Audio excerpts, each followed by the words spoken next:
quarta parte do livro de Jean Botelho, No Começo Eram os Deuses, 15º Booktuber, sobre o nascimento de Deus, capítulo 3, Deus e o mal, da Mesopotâmia, a Bíblia. Inscreve-se no canal, curta, comenta e compartilha. O mal que aqui constitui problema não é o que chamamos de mal moral. O vício, a imoralidade, a maldade, a perversidade, ainda que sejam, aos olhos dos cristãos, os mais deploráveis, é o infortúnio, sofrimento físico ou moral, a impossibilidade de obter ou de conservar o que se ama ou de se livrar do que se detesta. O animal atingido não tem outro recurso a não ser a paciência. Mas o homem, quando está infeliz, não pode impedir a si mesmo de se fazer perguntas, sobretudo a mais importante delas: por quê? No plano utilitário, uma curiosidade como essa é legitimada pela busca de um remédio. Se tenho um severo ataque de dor ciática, tomo um comprimido e a dor se atenua ou desaparece. Mas, de acordo com a gravidade do mal, é no plano religioso que esse porquê se impõe com mais força, insistência ou angústia. A partir do momento em que é possível remeter tudo o que se passa aqui embaixo a uma causa sobrenatural, ao mesmo tempo inteligente e onipotente, a partir do momento em que se pensa ter diante de si, mesmo invisível, o interlocutor responsável, ao qual se pode perguntar por quê, ainda que ele não responda, que não responda nunca, e deixe ao interrogador a preocupação de encontrar a resposta, eis o verdadeiro problema do mal, aquele em que penso aqui o mais pesado, assustador, tolerável, a ponto de poder atingir com um golpe mortal a fé na existência do interlocutor sobrenatural em questão. Quem não se recorda do grande monólogo de Ivan Karamazov diante do insuportável sofrimento dos filhos?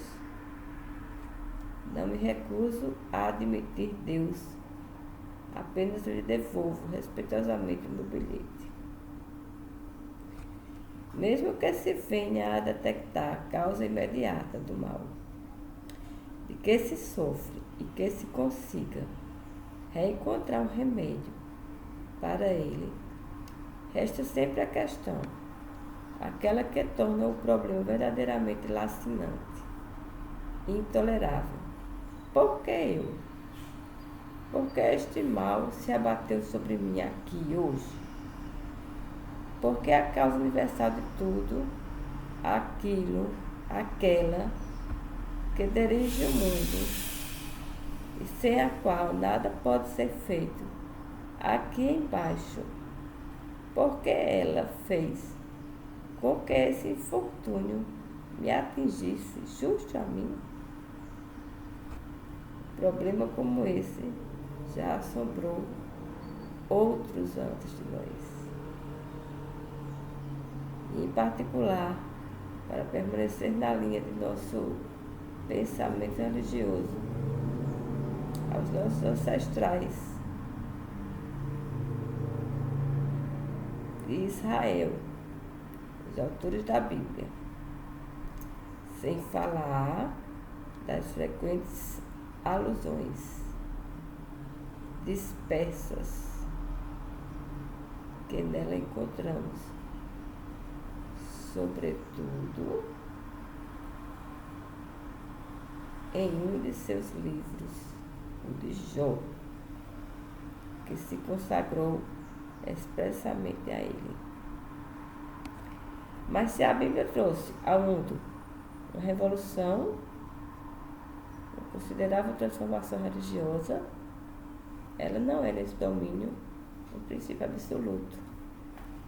Em história, a grande lei é a de que há sempre alguma coisa antes. Quando, em 1872, descobriu-se pela primeira vez um documento mesopotâmico que trazia um relato do dilúvio, inteiramente comparado ao dela, palavra por palavra, detalhe por detalhe, contudo anterior a ela, começou-se a imaginar que devia haver algo a aprender sobre o pré-Bíblia, sobre as fontes da Bíblia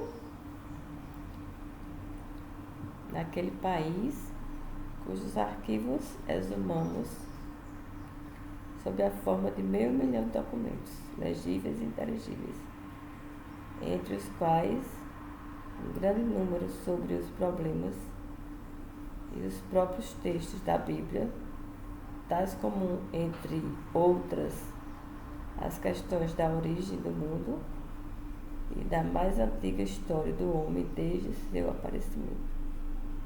Ocorre justamente que nessa massa de documentos figuram também alguns dedicados ao problema que nos é colocado pela existência do mal. Sumérios, acádios, aramaicos. Deveria haver algum interesse em conhecê-los, não porque eles próprios talvez,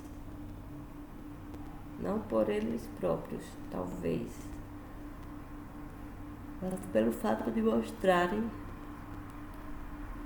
que se é a mesma questão cardeal trabalhou o espírito dos antigos mesopotâmios de um lado e de outro dos autores da Bíblia, estes a resolveram de maneira completamente diferente. Talvez essa diferença permita que, de fato, receberam muito dos irmãos mesopotâmios antigos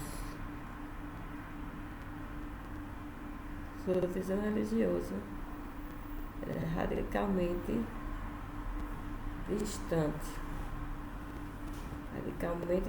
demais para que se pudesse dizer como se não deixou de fazê-lo, às vezes ingenuamente. Em primeiro lugar, é indispensável situar essa Mesopotâmia, famosa e ainda tão pouco conhecida, fora do círculo imperceptível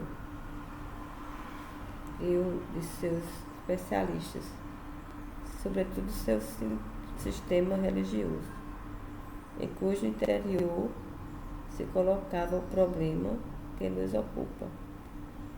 Mesmo que os antigos habitantes deste país, mais ou menos recoberto pelo Iraque contemporâneo, e cuja história também podemos acompanhar desde o fim do quarto milênio a.C., também recebido muito de uma população provavelmente migrante, da qual conhecemos a língua e muitos escritos, mas nada além disso. Os sumérios, esses desapareceram de maneira relativamente rápida desde o fim do terceiro milênio a.C., no máximo, não deixando ali mais aqueles que haviam inicialmente aculturado e que chamamos acádios, em outros termos, semitas. A civilização e a religião na Mesopotâmia antiga eram, portanto, a despeito da contribuição suméria, profundamente semíticas. Pertenciam àquele grande e venerável família linguística cultural que teve sucessivamente a partir do fim do terceiro milênio de Cristo, da origem aos acádios, aos que chamamos de cananeus. Depois aos aramaicos e mais tarde aos árabes.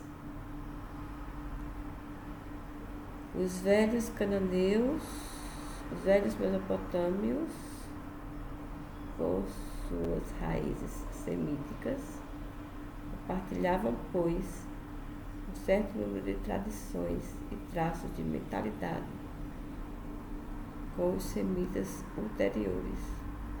E entre o número da tradição e os traços de mentalidades com os semitas ulteriores, e entre eles os hebreus, autores da Bíblia, provenientes do ramo cananeu. Esse parentesco é capital. Ele explica muitas das convicções e reações comuns que assinalaremos entre mesopotâmios e israelitas.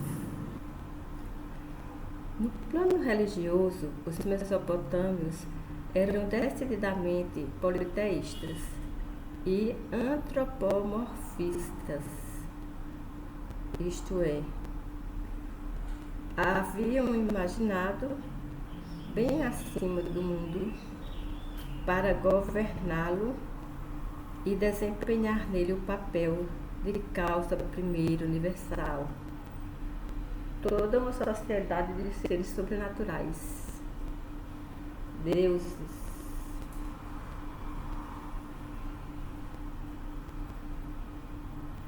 que representavam a própria embelezada, muito mais poderosos e inteligentes do que eles e subtraídos à morte.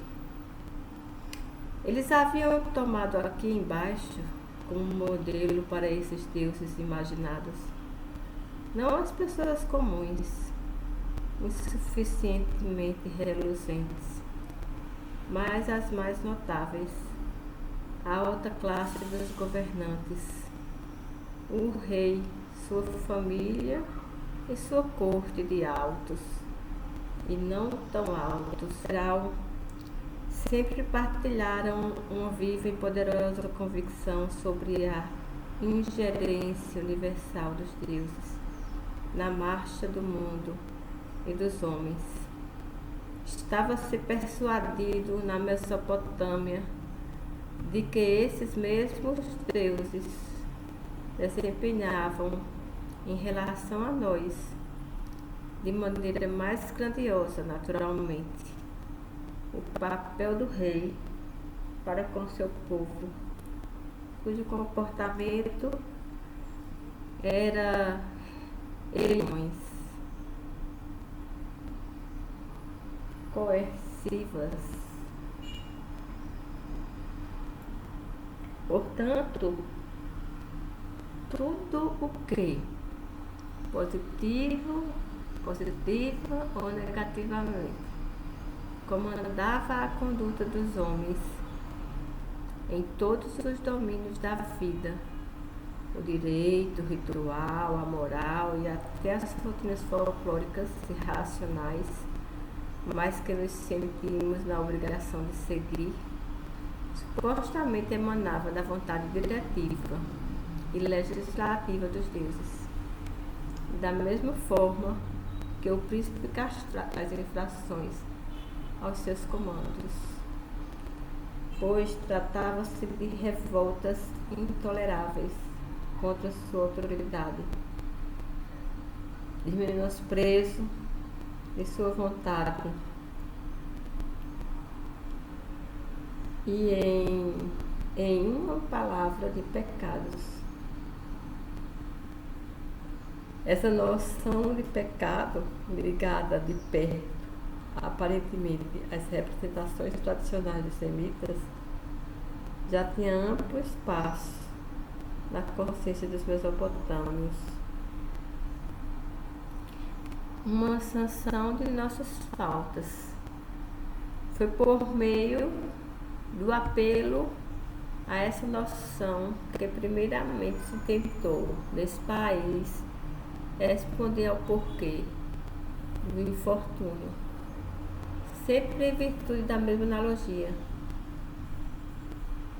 Se infringe uma ordem do rei, ele pode dar a seus representantes a missão de me infligir um castigo. Da mesma maneira, se cometi um pecado, os deuses têm boas razões para me punir. A primeira explicação que os antigos mesopotâmios davam para o infortúnio. Todos os males que nos acontecem eram, aos olhos deles, sanções de nossas faltas, justamente decretadas pelos deuses e executadas por seus agentes, que haviam sido imaginados sobre as sobrenaturais de silhueta incerta, inferiores aos deuses e superiores aos homens, e cujo papel era de ordem, digamos, policial. É de se notar que semelhante raciocínio explicativo, tal como frequentemente o vemos nos cuneiformes, era feito a posteriori. Em outros termos, para um homem desafortunado, bastava para justificar seu infortúnio, para lhe conferir uma razão última, recorrer a esta dialética mitológica. Se sofro, é porque sou castigado pelos deuses. Se eles Mas se os deuses mesopotâmios eram necessariamente justos, se era preciso a qualquer preço salvaguardar sua justiça, fornecendo do lado do homem desafortunado um motivo legítimo do mal, do qual este padecia. Eles não deixavam, por isso, de ser soberanamente livres, e como os reis podiam muito bem, por razões próprias, dispensar a si mesmos de reagir diante a raciocinar a priori. Se cometi um pecado, devo forçosamente esperar expiá-lo. Partia-se do infortúnio para concluir a respeito da falta que supostamente o teria provocado. Mas o que ocorria quando o desafortunado não tinha a menor lembrança de ter traspassado ordens divinas? Isso acontecia necessariamente. Nesse caso, também havia meios de salvaguardar a justiça dos deuses, considerando-se um número quase infinito de todas as.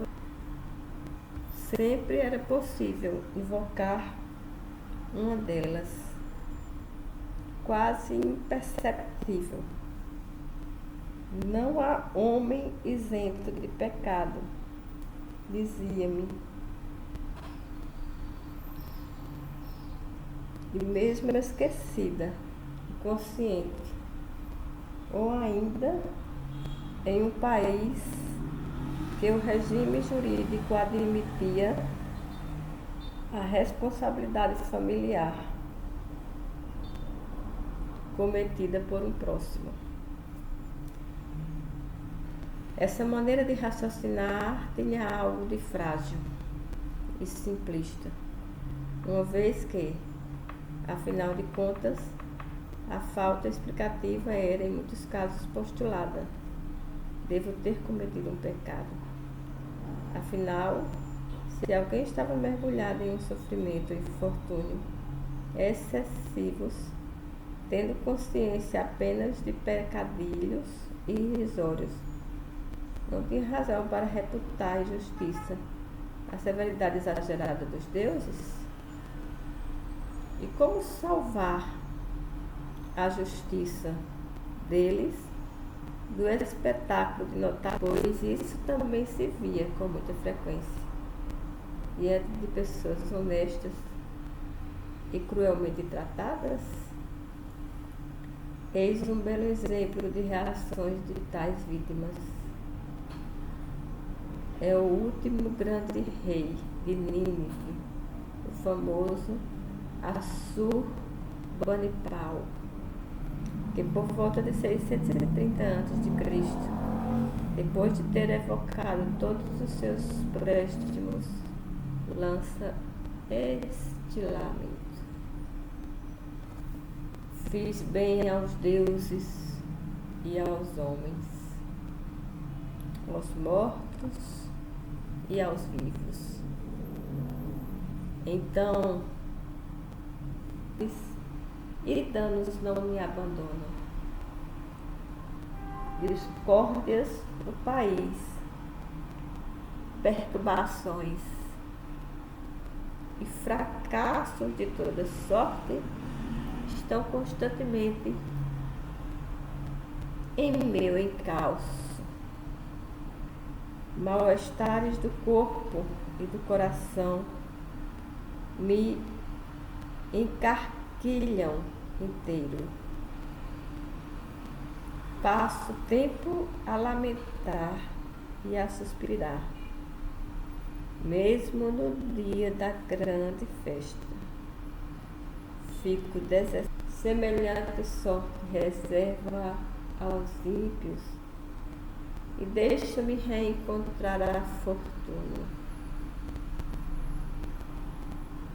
Até quando você vai me maltratar dessa maneira? Como alguém que não respeita nem deuses nem deusas?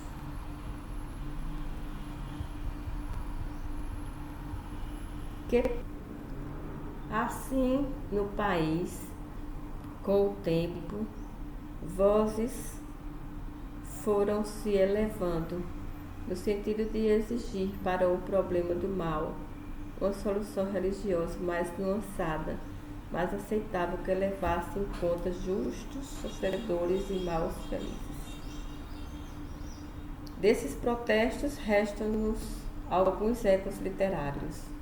No decurso do tempo foram compostas no país algumas obras poéticas, embora na Mesopotâmia o lirismo fosse, em geral, bastante fleumático, que propunha por menos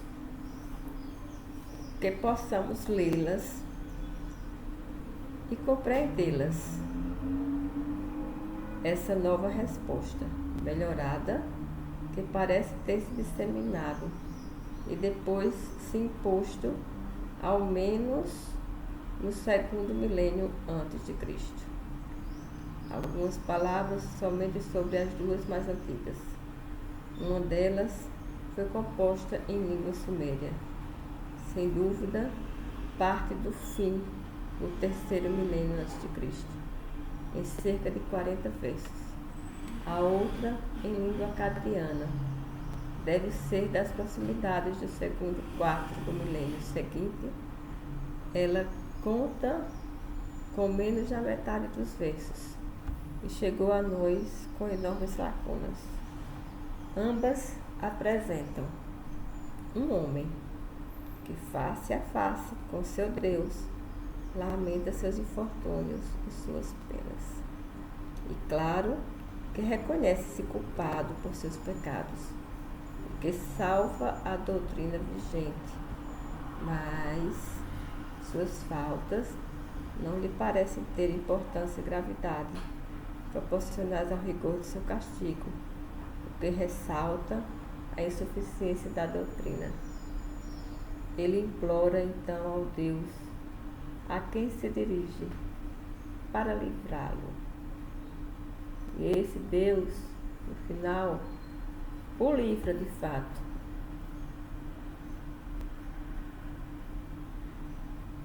E lhe restitui a felicidade.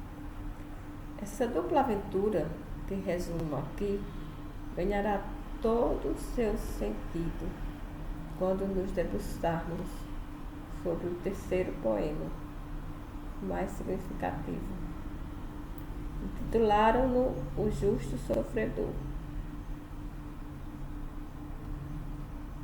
por referência implícita e, em minha opinião, errônea ao nosso livro bíblico de Jó. A situação é completamente diferente.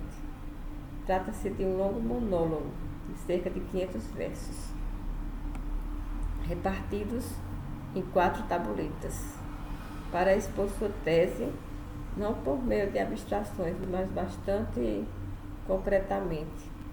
O autor desconhecido decidiu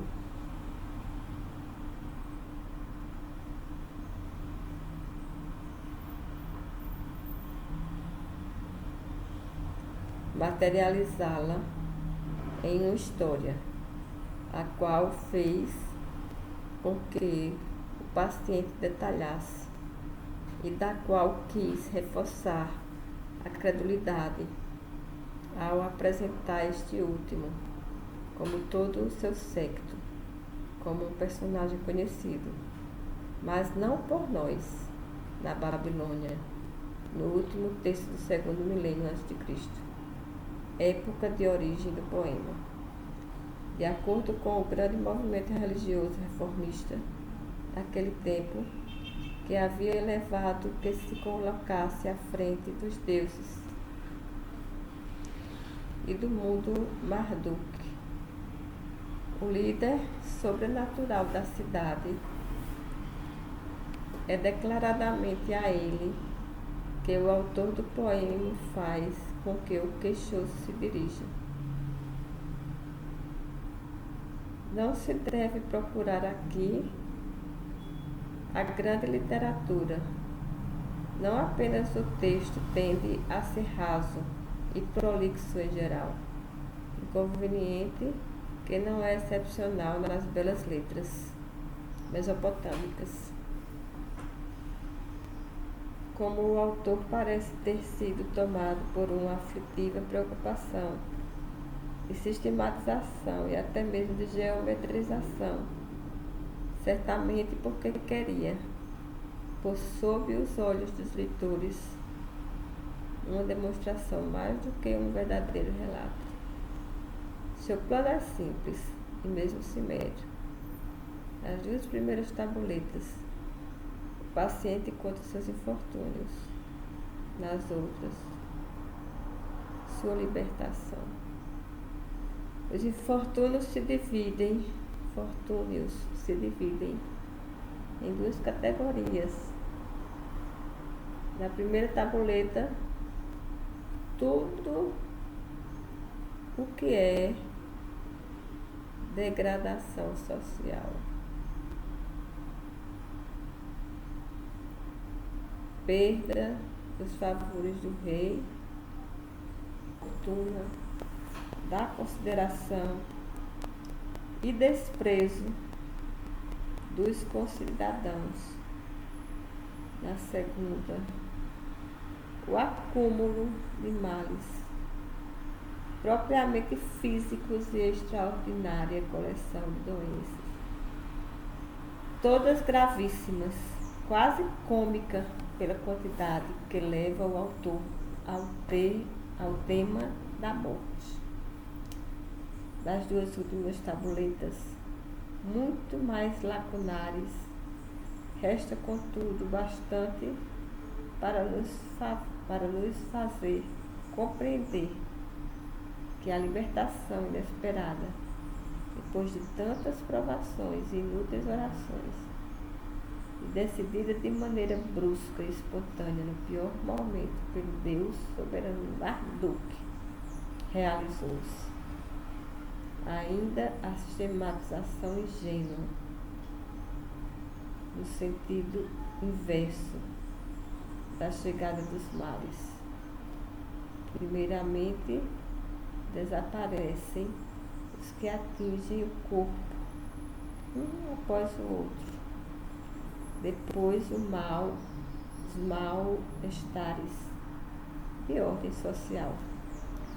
Por fim, de volta às graças de seu Deus, o paciente se vê novamente no grande templo de Marduk, na Babilônia, realizando uma espécie de peregrinação devota de gratidão, ao longo da qual, à medida que avança, recebe graças acumuladas. Esperar os favores divinos. Eis aqui ao menos alguns trechos da primeira parte, a degradação social. Eu, que tinha os lábios loquazes, me tornei surdo-mudo. Minhas sonoras gritarias foram reduzidas ao silêncio. Minha cabeça, que era erguida, inclinou-se até o chão.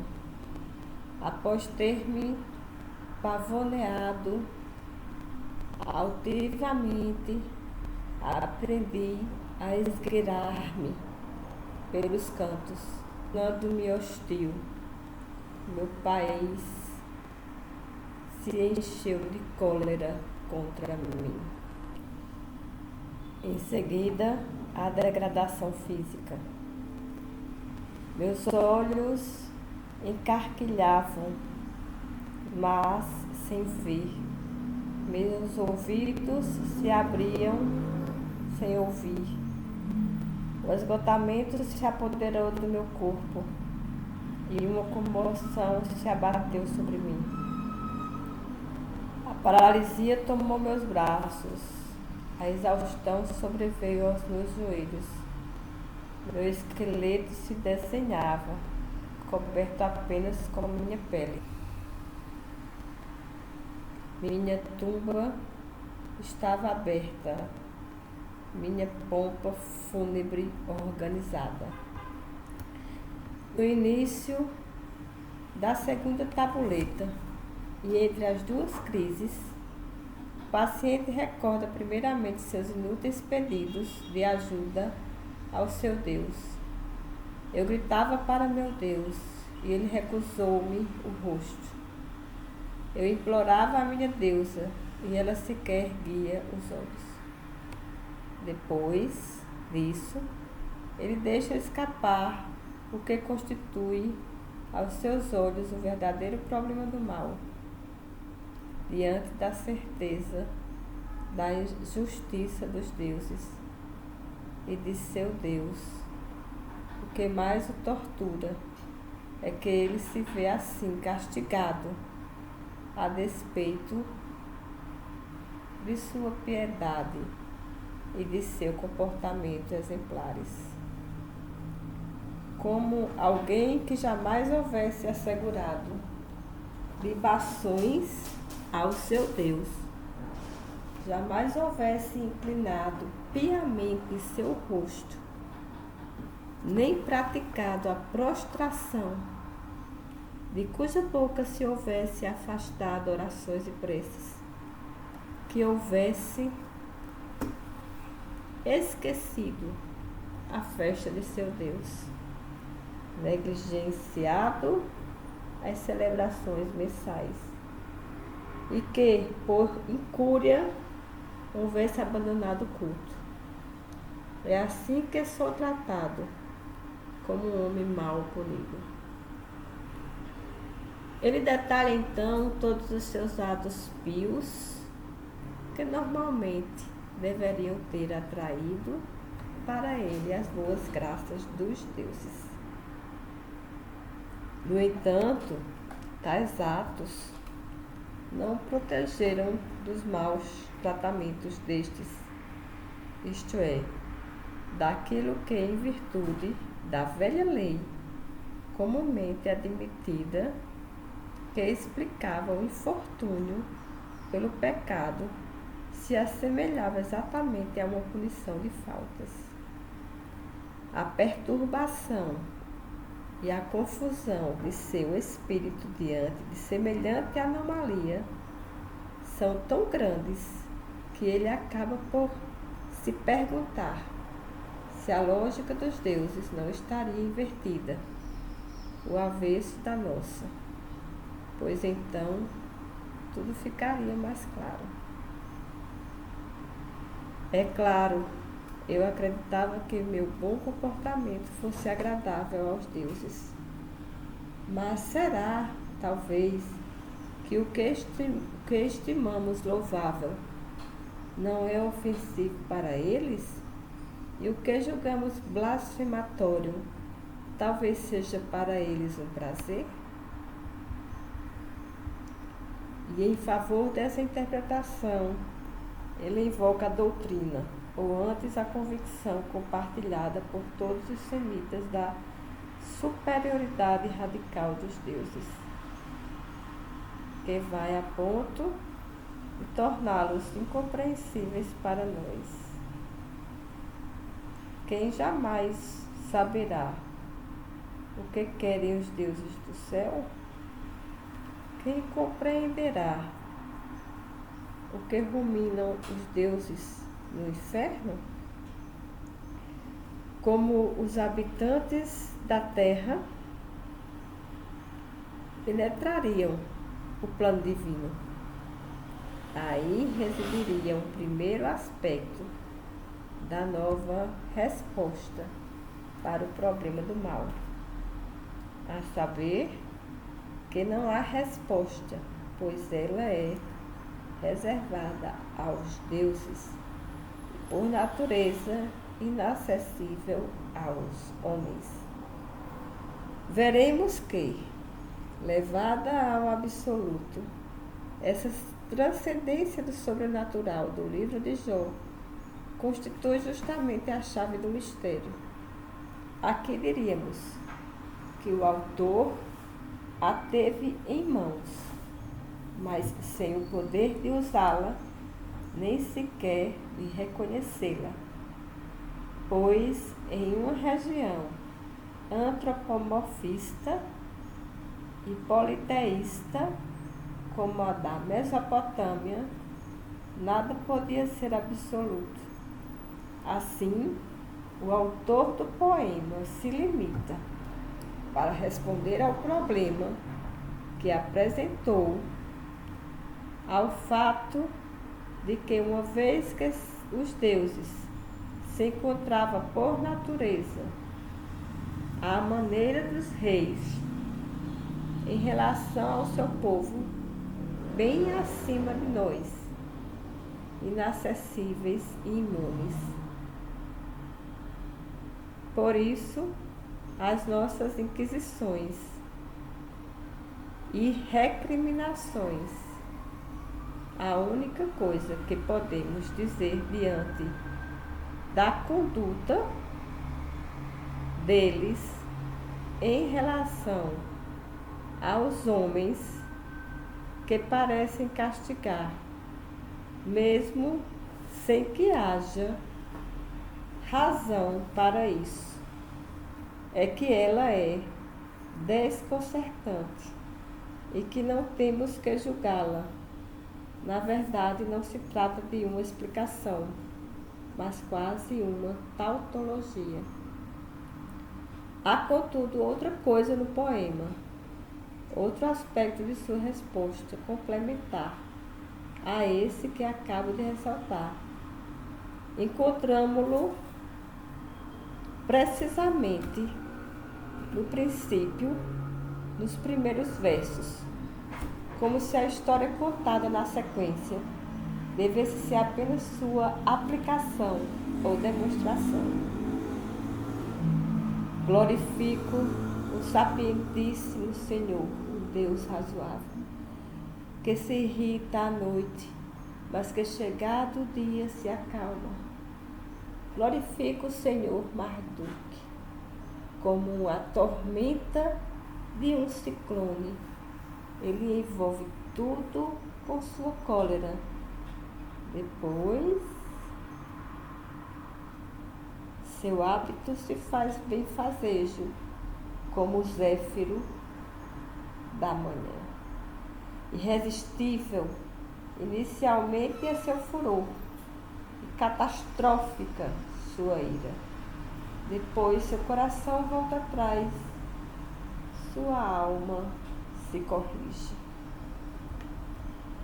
O que quer dizer isso, senão que os deuses, Marduk à frente, são, afinal de contas, como os homens, e mais ainda, como os reis, que livres de toda coerção, passam constantemente do preto ao branco. Eu vou ler de novo. O que quer dizer isso? Senão que os deuses, Marduk à frente, são, afinal de contas, como os homens e mais ainda, como os reis, que livres de toda coerção, passam constantemente do preto ao branco? Deve-se, pois, saber que são capazes, sem nenhum outro motivo a não ser o humor ou a vontade de se deixar bruscamente levar às piores violências e crueldades. Depois, da mesma maneira incontrolável, estão prontos para as bondades mais admiráveis.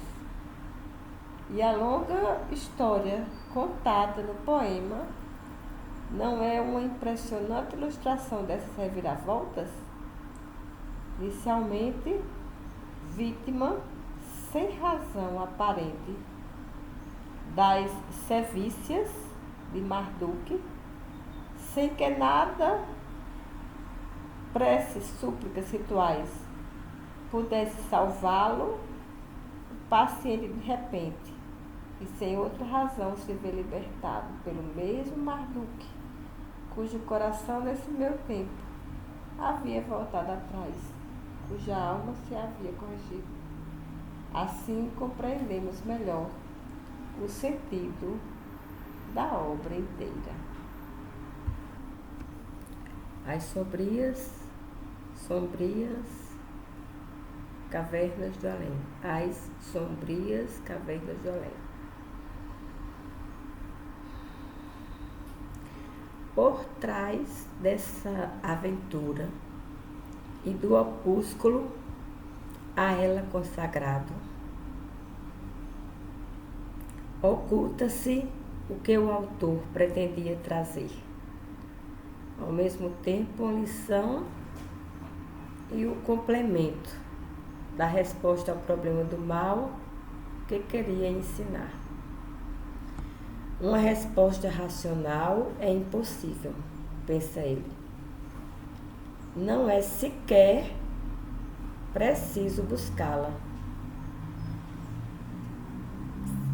Trata-se do segredo dos deuses, inacessível, por um lado, quando o infortúnio nos atinge mais do que quebrar a cabeça para explicá-lo por meio do pecado ou de outra maneira, só nos resta esperar pacientemente, com resignação, o infalível retorno da fortuna.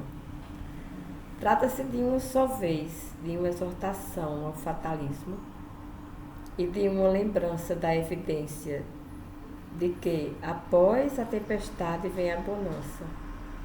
Era igualmente esse o ensinamento, a partir de então mais bem compreendido sob essa luz, dos dois opúsculos mais antigos, consagrados ao mesmo problema. O infeliz, inicialmente maltratado sem motivo, era, no fim das contas, libertado sem razão. A prova de que semelhante explicação do infortúnio acabou aprovada e admitida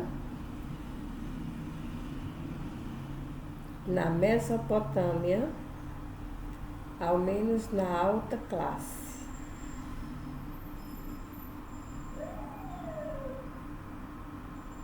Ao menos na alta classe. Nada temos, nada sabemos das reações da multidão analfabeta e silenciosa diante de nós.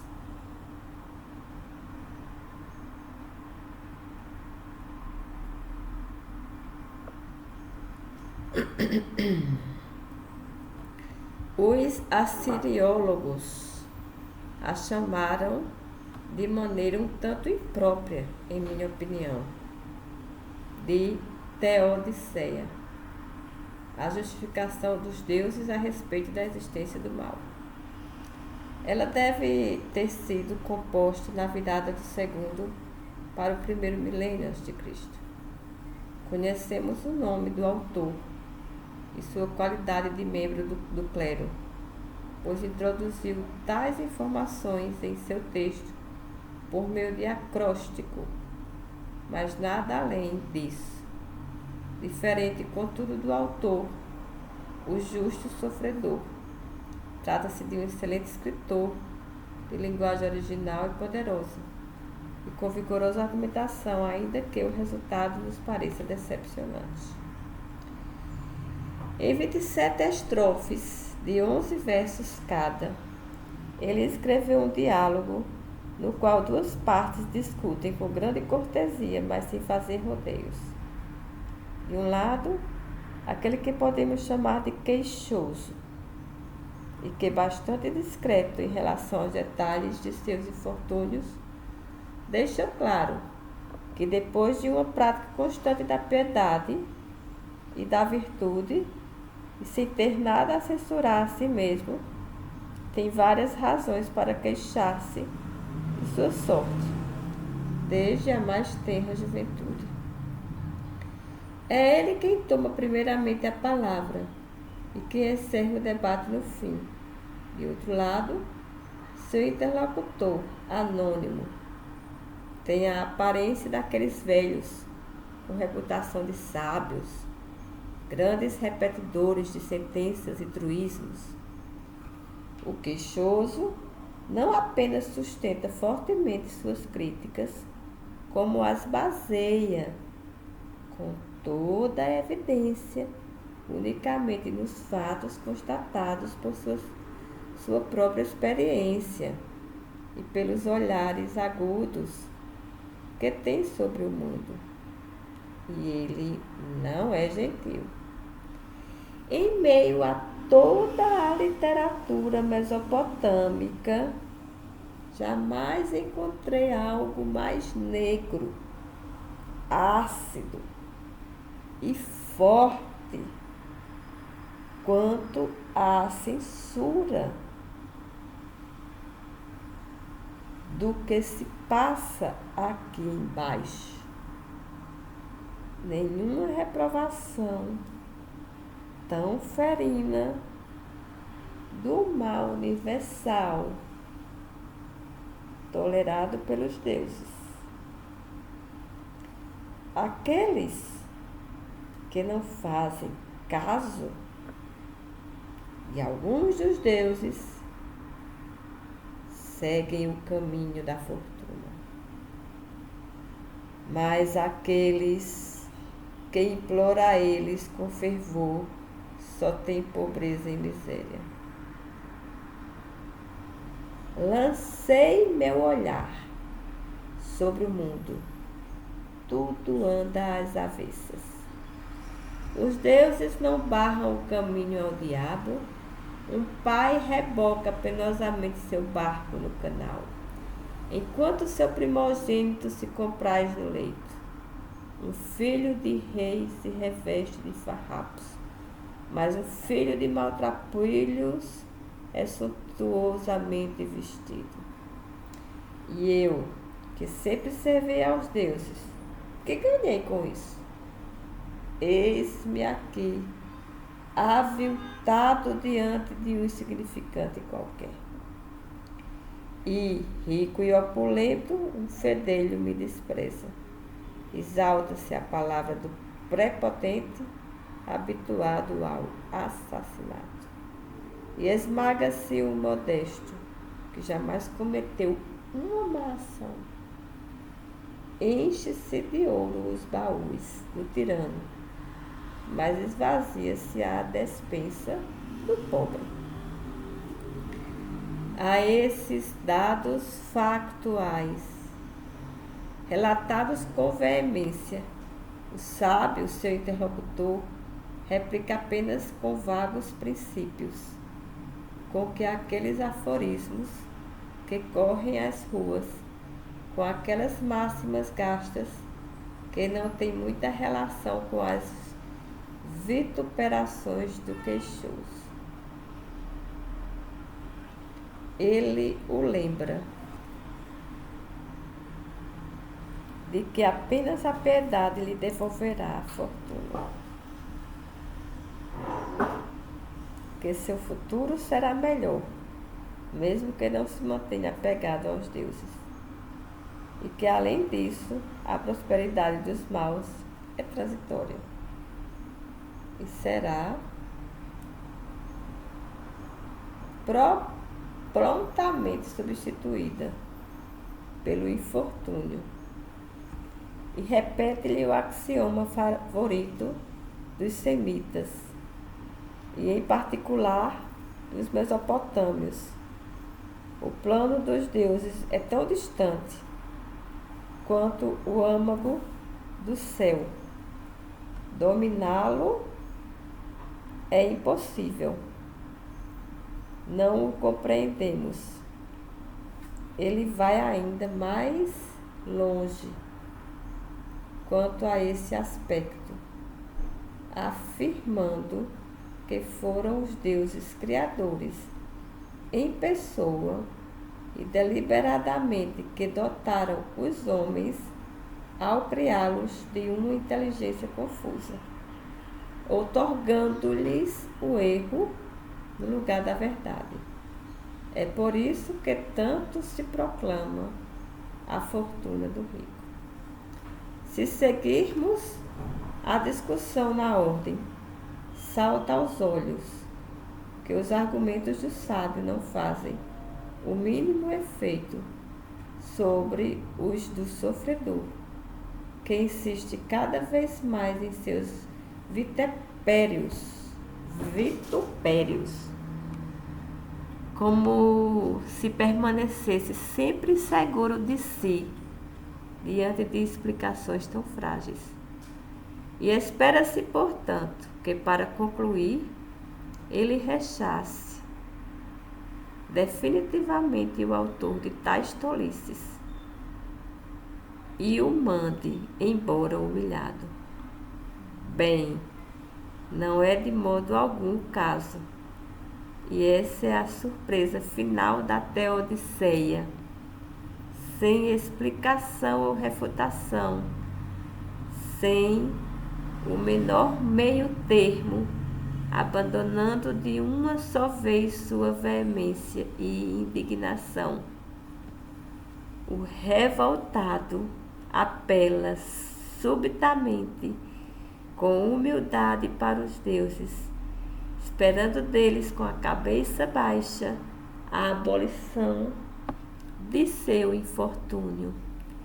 Eis as suas últimas palavras: que meu Deus possa ainda, após ter me abandonado, socorrer-me, e que minha deusa, que se distanciou, tenha novamente piedade de mim. Apesar de tudo o que havia afirmado antes, no sentido contrário, ele volta, pois, sem explicações, à grande lei, posta e explicada em O Justo Sofredor, da alternância divina. Curvando a cabeça, ele espera que seu Deus volte atrás, que se corrija. Em outros termos, a lição final que os autores dos 3 escritos anteriores queriam inculcar, e mais explicitamente o de O Justo Sofredor, a resposta deles, de certa forma definitiva ao problema do mal, e até mesmo do mal universal, era a seguinte: quando o infortúnio advém, a única atitude inteligente é esperar pacientemente sua fatal evacuação e substituição ao sabor da vontade dos deuses, pela fortuna, renunciando a compreender as razões de seu advento. Trata-se de um segredo divino. É claro que isso não vai longe, mas ainda que nos consideremos, como eles gostavam de repetir, demasiado débeis para compreender o que fazem e querem os deuses, só podemos nos decepcionar com essa recusa tímida e inesperada de ir mais longe, e com esse fatalismo infantil que, em matéria de explicação religiosa do mal, constitui, no entanto, uma palavra dessa poderosa, a última palavra dessa poderosa, inteligente e grandiosa Mesopotâmia, primeira edificadora de nossa civilização ocidental, que ainda nos surpreende por tudo que inventou e trouxe ao mundo, a começar pela incomparável revolução da escrita. Podemos agora nos demorar um pouco sobre a Bíblia. Para nós, ela não é exótica e distante como a Mesopotâmia. O meu propósito é, acima de tudo, ressaltar como, em presença do mesmo problema do mal e a partir de pressupostos comuns, os autores da Bíblia reagiram de maneira tão radicalmente diferente. E por quê? A razão fundamental dessa divergência reside, a meu ver, em uma concepção completamente diferente do divino. Os israelitas eram semitas, como os mesopotâmios. Sentiam também a necessidade de colocar acima do universo para governá-lo e construir sua indispensável causa primeira, todo um mundo sobrenatural, cuja superioridade, digamos, transcendência, lhes era tão patente quanto para os mesopotâmios. Como eles estavam convencidos de que essa causa suprema intervinha em toda parte, não apenas no fundamento e na vida do universo e deles mesmos, mas também em seu próprio comportamento, e imputavam-lhe todas as obrigações e proibições que nele intervinham. Como eles consideravam toda desobediência a tais comandos uma revolta contra o divino, um desprezo, um pecado que merecia punição. A partir de premissas, em suma, idênticas, o que comandou reações tão diferentes foi o fato de que os israelitas não tinham absolutamente a mesma representação que os mesopotâmios da ordem sobrenatural das coisas. Eles não eram nem antropomorfistas, nem politeístas. Recusavam-se a ver o divino como uma proteção magnificada de si mesmos e a imaginá-lo disperso em um número mais ou menos grande de personalidades sobrenaturais, criador de sua religiosidade e de seu povo. Moisés incutira neles o que os historiadores das religiões chamam de enoteísmo, forma superior do politeísmo, que consiste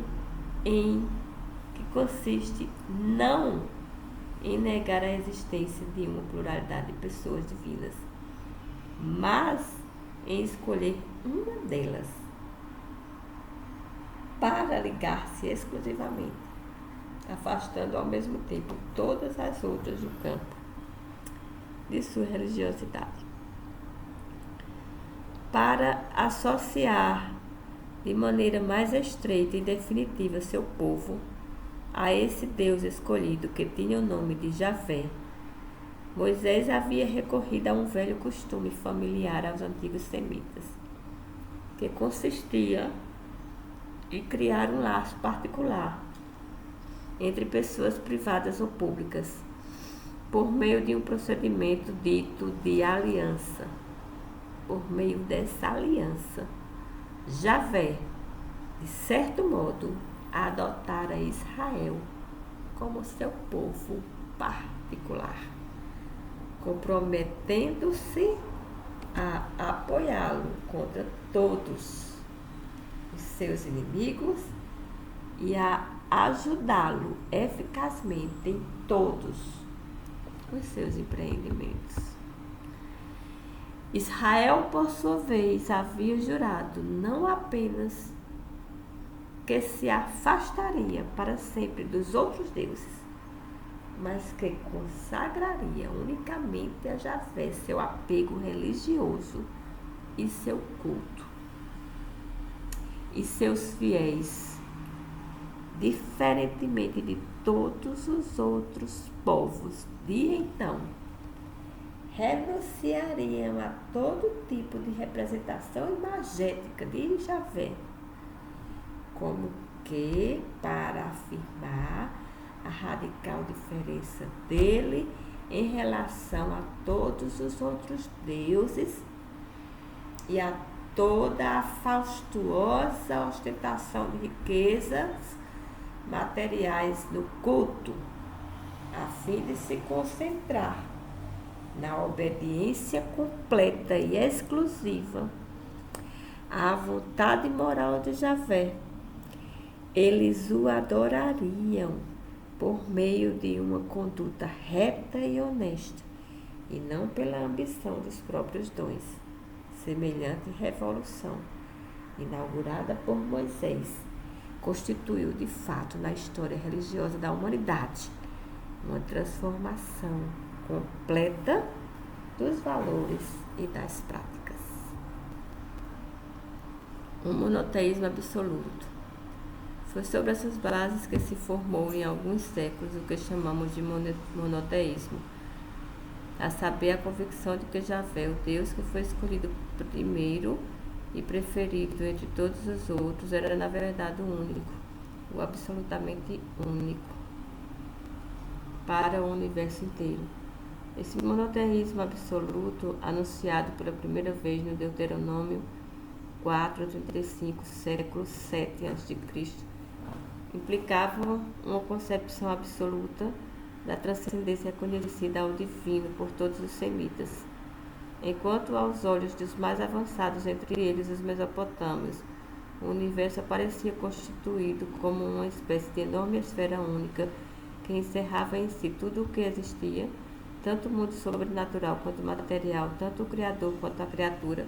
O monoteísmo absoluto implicava a existência de duas esferas ontológicas completamente separadas uma da outra: a do Deus único, do Criador, e a da criatura sobre a qual o Criador podia agir, mas a partir da qual não se poderia absolutamente ter acesso a ele. Em outros termos, como diríamos em nossa linguagem, o divino não era maior, mais imenso, mais imensamente poderoso que todas as criaturas, ele era de outra ordem. A segunda consideração que deve ser levada em conta para que se observe a que ponto os autores da Bíblia estavam afastados dos outros semitas, inclusive dos mesopotâmios, está no fato de que a aliança particular com Israel fora firmada entre Deus e um povo. Foi o povo de Israel que Javé prometeu apoiar seus empreendimentos, vitórias sobre os inimigos, estabilidade política, prosperidade comum. E era primeiramente como membros de um povo devotado unicamente a Javé que deviam agir os israelitas que viviam, portanto, sob o regime de responsabilidade coletiva.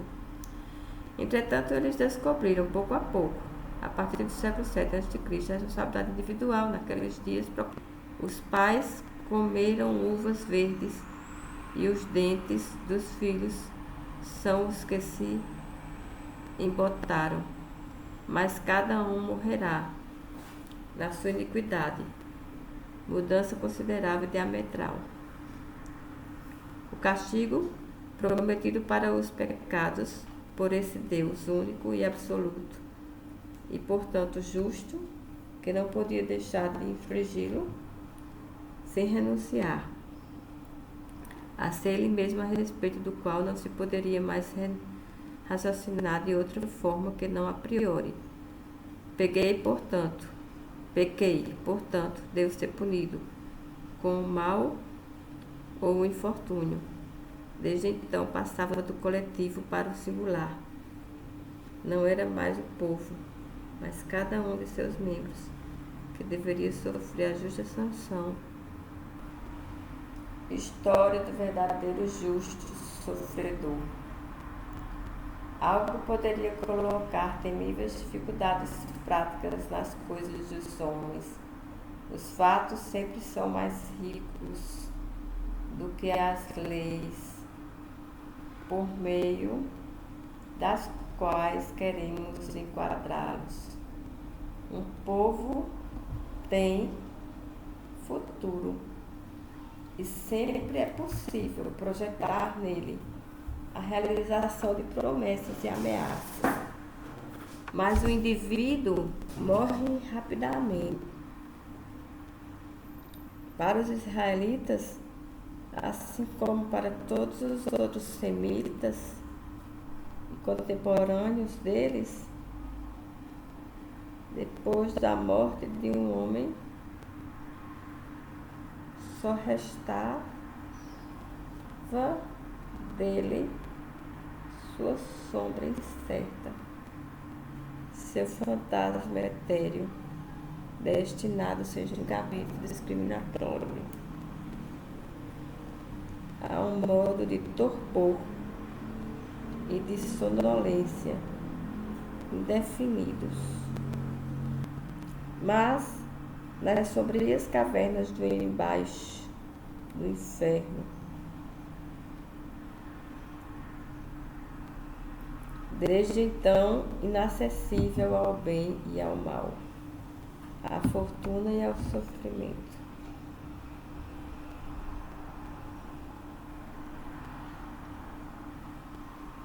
E, portanto, insensível a tudo, impunível e irrecompensável.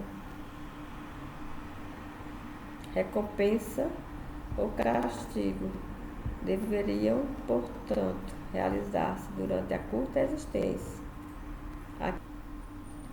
Foi assim que se colocou e se incorporou, sobretudo a partir da metade do primeiro milênio antes de Cristo, o problema do mal em Israel. Permanecia certo e indiscutível que todo pecado contra Javé deveria ser a priori punido por meio de um mal físico ou moral, de um infortúnio, de uma catástrofe e na própria pessoa do pecador. Mas como e quando? Uma vez que se via cada dia, como se observara na Mesopotâmia, pessoas honestas, virtuosas e justas sendo perseguidas e desgraçadas, e francos criminosos tornando-se prósperos e beatos. Foram dessas discussões, das quais temos vários lampejos aqui e ali na Bíblia, que surgiu o livro de Jó, século V ou IV antes de Cristo, provavelmente. Nada sabemos sobre seu autor, mas basta lê-lo para se dar conta de que não se trata apenas de um dos mais poderosos e prodigiosos poetas, mas de um pensador religioso de primeira grandeza. O livro não é inteiramente dele, não somente com o tempo, como é o caso de alguns livros bíblicos.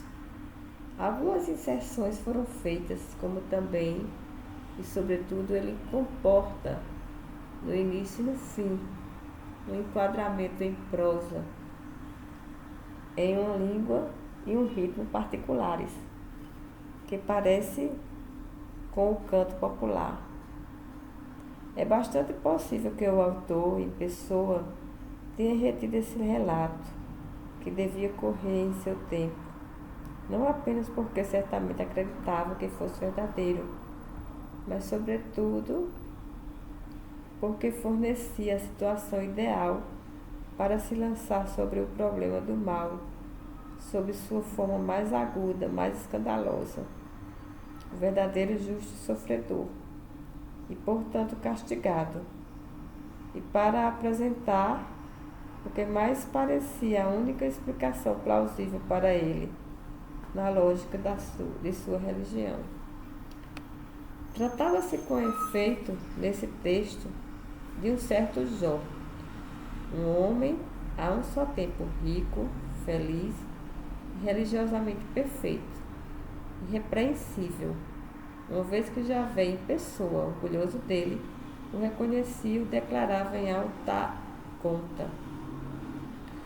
Diante da incredulidade de Satanás, seu grande adversário, que estava persuadido de que Jó só se apegava ao seu Deus por interesse e não por devoção sincera, Javé abandonou-o a ele.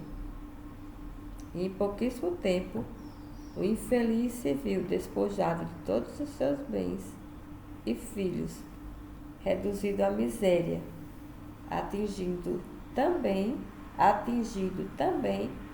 em seu corpo, a coçar suas feridas sobre um monte de lixo, sem uma palavra de protesto e sempre apegado a seu Deus, enquanto até mesmo sua mulher o havia aconselhado: amaldiçoe a Deus e morra de uma vez. 2:9. Eis, portanto, o problema do mal apresentado em todo o seu rigor. Como justificar o sofrimento de um homem que o próprio Javé sabe e proclama que é isento de todo pecado justo e irrepreensível, e que não deveria, portanto, ser assim castigado, uma vez que o infortúnio é sempre apenas um castigo? De um lado, no decorrer do diálogo que compõe o livro, Jó não para de protestar sua inocência. Sabemos que ele diz a verdade. De outro lado, os 3 amigos que vieram encontrá-lo não cessam alternadamente de mostrar-lhe que a explicação de sua degradação é simples, conforme o axioma teológico, segundo o qual somente é infeliz aquele que mereceu o seu infortúnio pecando. Jó é, portanto, culpado. Sabemos que eles estão errados. A discussão se prolonga e vão como todas as discussões humanas.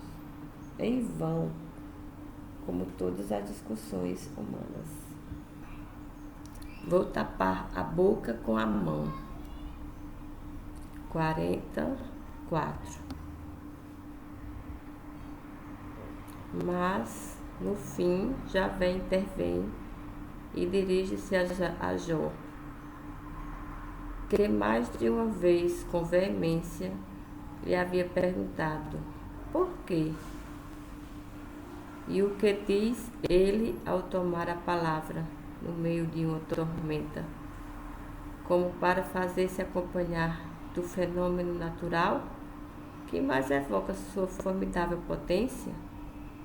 Eis o início de seu discurso.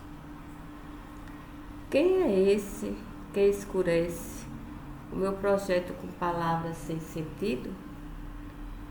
Se você é homem, esteja pronto. Vou interrogá-lo e você me responde. Onde você estava quando eu colocava os fundamentos da terra? Diga-me, se é que você tem tanta inteligência. Você sabe quem fixou as dimensões da terra? Quem a mediu com a trena? Onde se encaixam suas bases? Ou quem foi que sustentou sua pedra angular? Enquanto os astros da manhã aclamavam e todos os filhos de Deus aplaudiam? Quem fechou o mar com uma porta quando ele irrompeu, jorrando no seio materno? Quando eu coloquei as nuvens como roupas dele e névoas espessas como coeiros?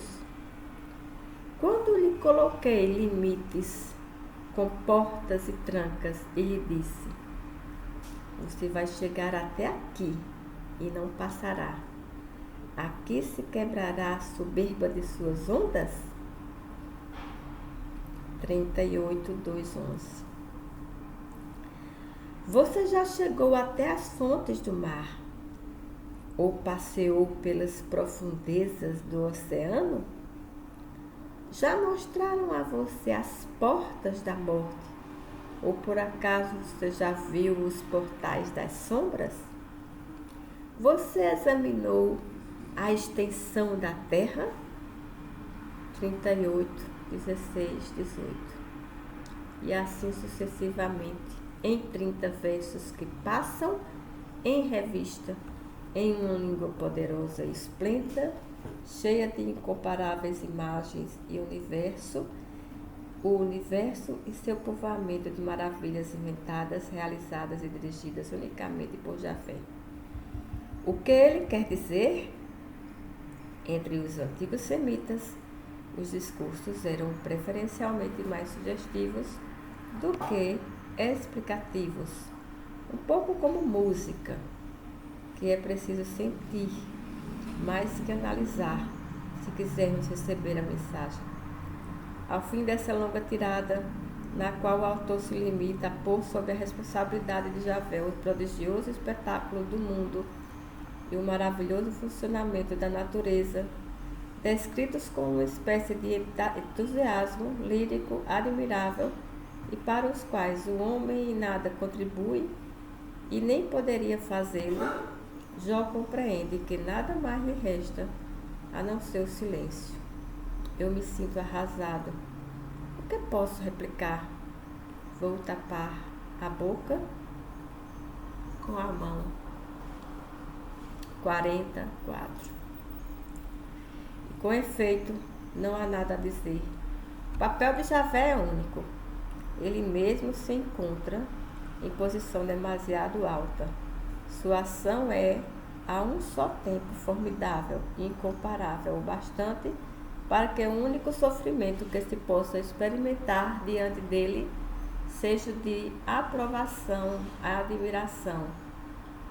O que quer que ele faça, não temos que colocar-lhe questões, fazer-lhe perguntas e esperar respostas que de resto não entenderíamos.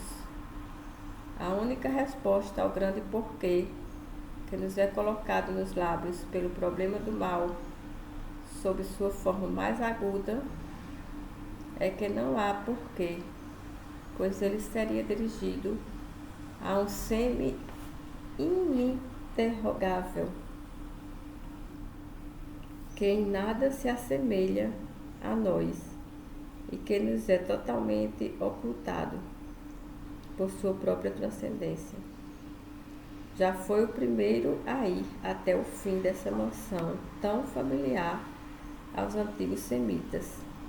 Ele compreendeu que Deus não é maior, mais sábio, mais forte do que nós, o que suporia que é grande, sábio e forte como nós. Ele é algo completamente diferente, pertence a uma ordem de grandeza completamente diferente, isolado em sua esfera própria, que o subtrai a nossos questionamentos, mesmo diante de um problema tão agudo e escandaloso como o do mal, o do sofrimento, do justo, e da mesma maneira o da fortuna do mal. Não temos meio de compreendê-lo, de modo algum se assemelha a nós, e de resto não seria Deus, se não fosse compreensível, e portanto acessível, o que rebaixaria o nosso nível. Resta-nos, portanto, apenas nos deixarmos levar por ele, onde e como ele quiser, admirando-o ainda mais na medida em que tudo o que faz, mesmo contra nós, nos excede completamente e não poderia ser mudado.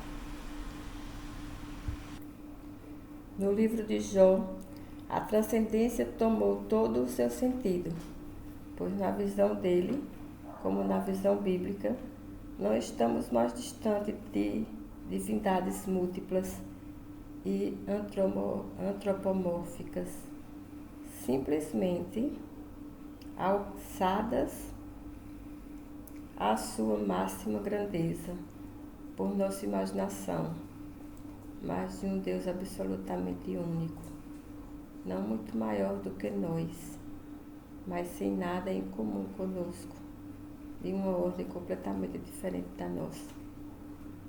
Creio que no plano religioso de um monoteísmo absoluto, que é tradicionalmente o nosso, não há outra resposta possível ao mal e ao problema que ele nos coloca.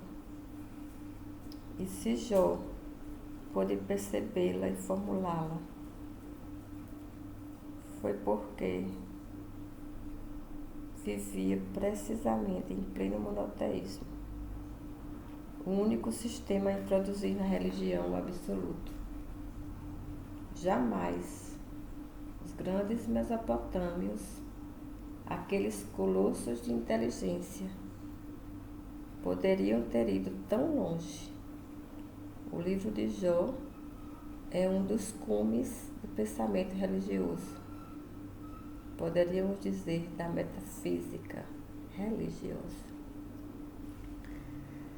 Que bom que você ficou conosco nesse capítulo 3 inteiro. Bem longo, bem profundo, bem maravilhoso. Inscreve-se no canal, vai lá, um clique apenas. Fala para o algoritmo que o que nós fazemos é importante. E vamos lá!